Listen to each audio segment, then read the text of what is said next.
when the world needed them the most, they answered. And let's just get started. So apparently the multi-billion-dollar corporation known as YouTube once again needed their own content creators to finally slap them in the face to realize their issues on this platform. What else is new? It's literally the same thing with the Pewdiepie copyright issue, when Pewdiepie, a 100 million subscriber plus channel, decided to create royalty-free music, which he chose to willingly not go with a brand, by the way. He ended up getting fraudulent copyright claims by a random nobody named Repost Network, who claimed it was quote-unquote on behalf of Pewdiepie. This is one of the worst claims I have ever seen. Whenever it says on behalf of somebody, it's usually from UMG or WMG, and they usually have a billion other record labels in the description to back up their claims. This channel, you want to know what they had? They had Repost Network on behalf of Pewdiepie. Like, what is this? Like, how do you not realize this is a blatantly fake copyright claim? Even in the description of the video, Pewdiepie specifically states that he wants people to recreate the song. Now, thankfully, on a positive note, Pewdiepie did actually get a comment from Susan Wojcicki herself saying that she was looking into the fraudulent copyright claim and telling him that she was going to do what she can to see if this was actually a false copyright claim. So with that being said, Repost Network knew what they were doing was wrong and they weren't getting the support from YouTube at this point. So they removed the copyright claim, which is great and all, until you realize that a literal grand 100 million subscriber channel had to shake YouTube's head back and forth like a literal bobblehead for them to actually do something about this issue. That's literally how bad and how lazy it's gotten. So when the verified comment botting issue came up as well, no surprise, a bunch of 10 million plus subscriber channels had to speak on this issue as well for YouTube to finally and hopefully do something about this grand issue. So on this channel, I'm sure you guys are familiar, I've made previous videos discussing this commenting dilemma as well as basically getting into the nitty-gritty details. So I figured I would basically show some clips of their takes on the situation and also give my own commentary and general opinions and critiques of what exactly they're saying. Anyways, let's get started. So the first part is just obviously their intro. It's just the point that they're making and also setting the story. I'm gonna skip this part.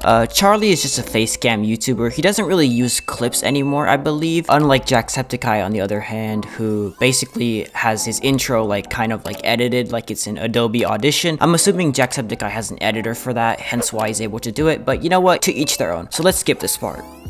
I expected it to be resolved by now, but I kid you not, this is a 10 million subscriber plus channel, and yes, there was literal fan noises in the background of his audio. What in the hell, Charlie? hopeless misery, you probably immediately picture Twitter, but then right above that, you have the YouTube comments.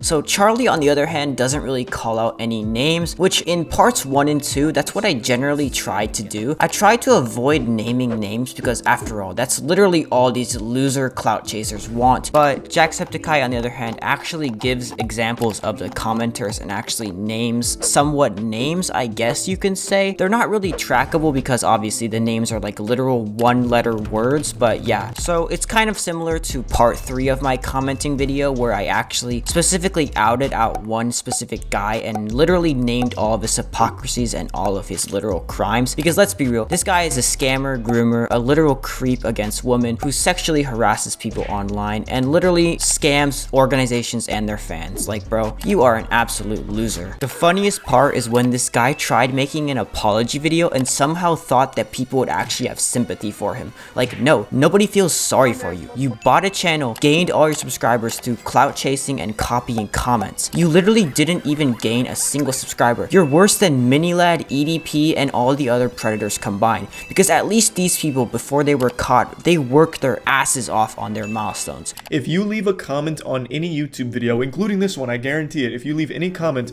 all of the replies, and you'll get somewhere between like 2 and 10 replies, and all of them are bots saying the same shit in different ways. The big ones are, this guy's content is garbage, I'm making straight bangers on my channel, click here. So that is the pinnacle of insecure. That's literally like in League of Legends when your teammates are flaming you, but then they literally type it in all chat just to get confirmation from the enemy team. That is the pinnacle of insecure. Holy shit. Like, bro, talk your shit, but bro, the fact that you need validation from everyone around you literally shows how wrong and how delusional you are. Oh my god, pathetic. These people with like Mr. Beast profiles trying to look like they're verified, saying, LMFAO, Jacksepticeye's dad is getting gangbanged by demons in hell because my content is better. Check it out. I want to address that as well, but also bring up the other spammers that I've seen so far. So there's this channel called Jinhaotan. I'm sure you've seen it. He makes viral skits, school related, and also like Singaporean skits. There's this one spammer in the comment section who always says this stuff like BLM is anti-Asian and stuff like that, which, let's be real, that's slanderous and extremely racist. This one, 2 more, exact same thing, like word for word, just a couple of emojis at the end of it. We go here. Another crappy Mr. Beast knockoff one. Jacksepticeye's dad is burning in hellish flames because my content is better. LMFAO. Not only is it extremely messed up to make fun of a dead person, because at least when you make fun of someone who's alive, that person can respond and fight back. But if you're making fun of someone who's dead, well, you know what? That person can't respond. You want to know why? Because they're dead. It's just absolutely disgusting. And there's this one YouTuber who Anna Oop, the #1 T-Spill channel, has actually called out in a specific video. So yeah, that's when you know it's absolutely terrible. When a literal T-Spill channel can start spitting facts about you, that's when you know something stupid has gone down. And sometimes the bots somehow slip a link past the link block, so they'll sometimes just drop a link to something. Look at this link. And if you make a mistake of clicking on any of these channels or clicking these links, you'll find that on the channels there's no videos, so I imagine it's maybe to grab your IP or something fucking weird, I don't know, but... So basically what they're saying is absolutely true. Majority of the time, these link commenters are basically just commenting on here just to get you to click on their website and basically pay for the service. That's all it is. And either way, if it isn't that, it's either to just get your IP and basically just send you spam emails and invite you to random ass Google chats and basically just be annoying. That's pretty much all it's meant for. Another one that I've been seeing a lot is verified accounts that all say something kind of similar. We can all admit that Jack can never disappoint us with his content. Literally all these people do is copy a comment and click on the next trending video, essentially not only ruining it for everyone else in the comment section, but also for the own YouTuber themselves, because basically they're essentially killing this YouTuber's retention by essentially watching 5 seconds of the video, going down to the comment section, copying a comment, and leaving. Literally, it's just absolutely scummy. Here's one, G, verified. Jack literally makes this game look like it's on easy mode, all while making the best, most wholesome commentary on the platform. The same kind of iteration of that last sentence over and over again that these accounts make. It's just a trick to try and get you to click their profile because you can see that they're verified, and then maybe you'll go subscribe to them and watch their content. I thought Jake Paul was a big clown until I realized there are actual people in his comment section clout chasing off of his content. Are you kidding me? Jake Paul may be cringe, but at least it paid off. For you, yeah, you're just a joke. The funniest part is when these channels buy their play buttons and try and flex it off as it's supposed to be some sort of like trophy that we're supposed to feel proud of. Like, dude, you bought a channel and bought a play button. No wonder why you're making multiple accounts. You probably didn't make any money off of this. You have probably lost profit as well.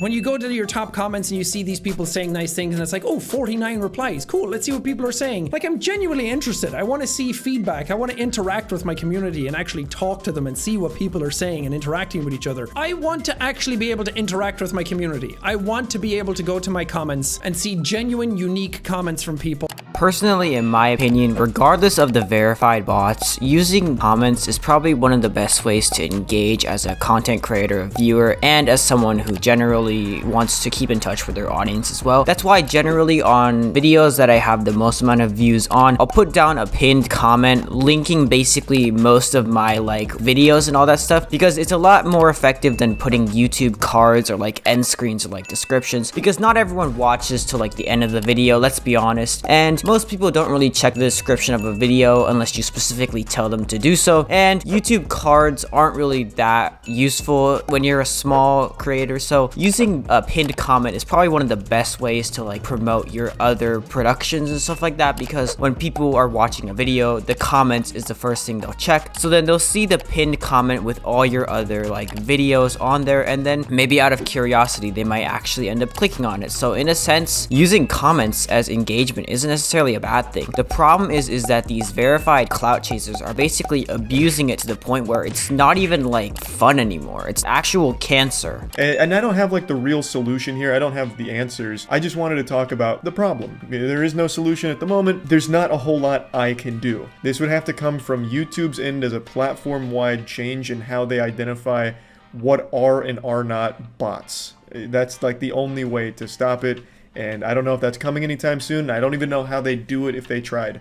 The most ironic part about this scenario is that everyone's complaining about YouTube being corporate, YouTube being this, YouTube being that, but the funniest part is that YouTube being corporate would actually help the creators and the corporations. YouTube being corporate means that they care more about revenue streams and where the money's going. So ultimately, for those wondering, yes, YouTube did indeed take action, probably because given that they just demonetized the entirety of Russia, including Russian corporations as well, it would look insanely hypocritical if they were to not look into this scenario, given that all of these verified bots are basically abusing the system just to extort this platform for money. So ultimately, although we lost FREEOWO, we did lose a bunch of verified spammers that were ruining this platform. So justice for FREEOWO, make sure you spread the word, make sure he gets unbanned, and ultimately, at the end of the day, that's gonna conclude this video. Thank you guys for watching. A shorthax collab coming out soon. Make sure you watch parts 3, 2, and 1 in order to get a deeper dive into the verified botting dilemma. And with that being said, I'll see you guys next time.